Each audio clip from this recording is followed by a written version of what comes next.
Hello everyone, without wasting any time हम अपनी class को शुरू करते हैं। तो मैंने इस साइंस के लगभग 15 एमसीक्यूज को लिया है। तो पहला क्वेश्चन है, पार्सेक किसकी मापन की इकाई है?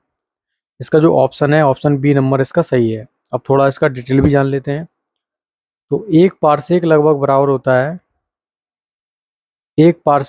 होता है 3 × 10⁻16 मीटर। और एक प्रकाश वर्ष जो होता है, एक प्रकाश वर्ष, वो बराबर होता है 9.46 इंटू 10⁻15 मीटर। तो ये बराबर हो जाता है कितना? तो कुल मिला के जो एक पारसेक बराबर हो जाता है वो हो जाता है, तो एक पारसेक बराबर हो जाता है इसके 3.262 प्रकाश वर्ष। तो ये यहाँ पर थोड़ा सा आपको डिटेल जाननी जरूरी थी। नेक्स्ट क्वेश्चन, प्रकाश वर्ष किसकी इकाई है? तो प्रकाश वर्ष किसकी इकाई है? खगोलीय दूरी की लंबाई की, मतलब खगोलीय दूरी की। तो ऑप्शन नंबर सी इसका क्या हो जाएगा? करेक्ट हो जाएगा। तो प्रकाश वर्ष होता क्या है? मतलब प्रकाश वर्ष होता है, क्या होता है प्रकाश वर्ष? एक वर्ष में प्रकाश के द्वारा चली एक वर्ष में निर्वात में प्रकाश के द्वारा चली गई दूरी जो होती है, उसी को हम लोग क्या करते हैं? प्रकाश वर्ष कहते हैं। ठीक है। और खगोलीय दूरी क्या होती है? प्रकाश वर्ष खगोलीय दूरी की लंबाई की मापन की इकाई। मतलब जो भी बहुत ज्यादा, जो जिनकी लंबाई होती है या मतलब जिनकी दूरी बहुत ज्यादा होती है, तो वहां पर हम लोग प्रकाश वर्ष का टर्म का यूज करते हैं। एस्ट्रोनॉमिकल दूरी की इकाई क्या है? मतलब सेम क्वेश्चन है, लेकिन देखो कैसे कैसे घुमा घुमा के पूछा गया है। तो एस्ट्रोनॉमिकल, इसकी भी क्या इकाई होती है? पार्सेक होती है। पार्सेक के बारे में हम लोग पढ़ चुके हैं कि ये खगोलीय दूरी को नापने की क्या है? इकाई है। प्रकाश की तरंगदैर्घ्य को मापन की इकाई क्या है? प्रकाश की तरंगदैर्घ्य को जो नापी जाती है वो एंगस्ट्रॉम में नापी जाती है। और एक एंगस्ट्रॉम लगभग बराबर होता है, इसका जो सिंबल होता है वो ये होता है, एक एंगस्ट्रॉम लगभग बराबर होता है 10⁻⁻10 मीटर। तो ये वाला भी डेटा याद रखो, क्योंकि यहाँ से भी क्वेश्चन, यहाँ से ये वाला पूछ लिया जाएगा आपसे। फेमटो का अर्थ क्या होता है? तो फेमटो का जो अर्थ होता है वो होता है 10⁻⁻15। Option number C. एक समुद्री मील क्या है? एक समुद्री मील बराबर कितने के होता है? तो एक समुद्री मील बराबर होता है 1852 मीटर। ऑप्शन नंबर सी। पदार्थ की मात्रा की मौलिक इकाई क्या है? पदार्थ की मात्रा की जो मौलिक इकाई है वो क्या है? मोल। हम पदार्थ की मात्रा को किस में नापते हैं? मोल में।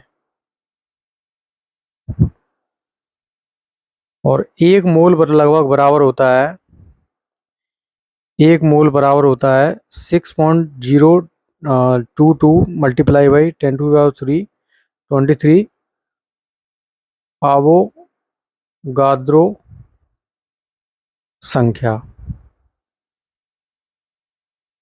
भौतिक राशि तनाव की इकाई क्या होती है? ये होती है पास्कल। और पास्कल की जो इकाई होती है वो बराबर होता है किसके? न्यूटन प्रति मीटर स्क्वायर। इसी को हम लोग कहते हैं पास्कल। पदार्थ की मात्रा या सांद्रता की मापन की इकाई क्या है? ये होती है मोल।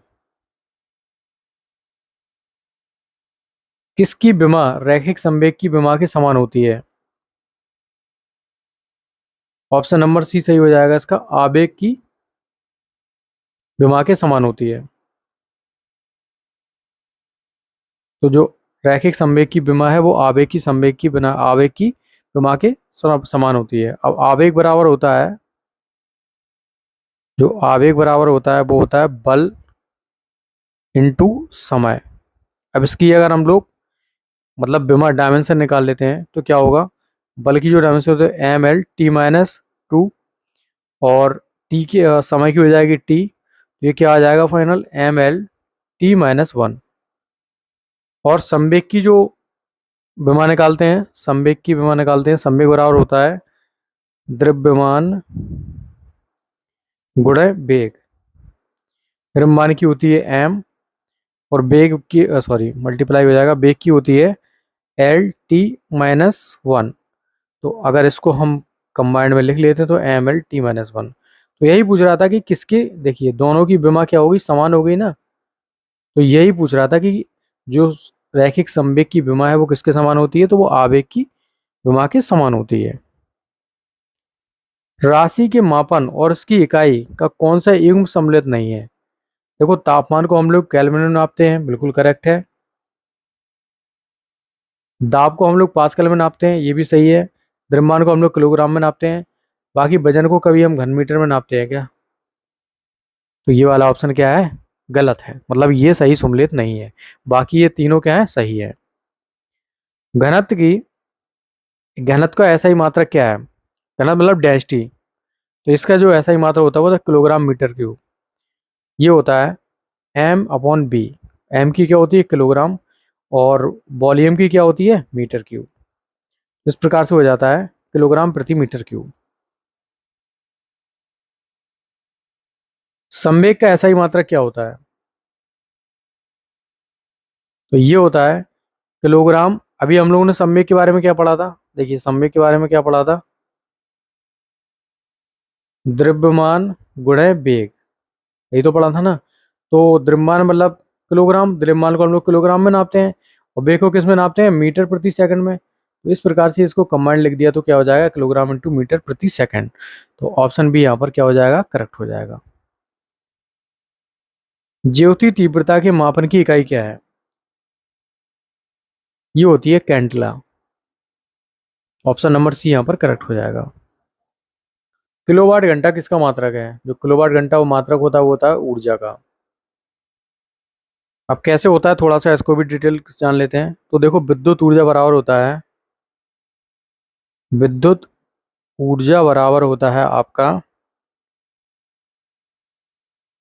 विद्युत शक्ति इंटू समय। ठीक है। और इसकी जो शक्ति या विद्युत शक्ति का जो मात्रक होता है वो होता है वाट या किलोवाट। वाट होता है या किलोवाट होता है, और इसका होता है समय। ठीक है, तो ये इस प्रकार से हो जाता है किलोवाट घंटा। किलोवाट इंटू क्या कर देंगे, समय का हो जाता है घंटा। तो इस प्रकार से क्या हो जाएगा, जो ऊर्जा का मात्रक हो जाएगा वो क्या हो जाएगा निकल के, किलोवाट घंटा। तो that's all for today. If you like the video please like share and subscribe. Thank you for watching. Have a nice day.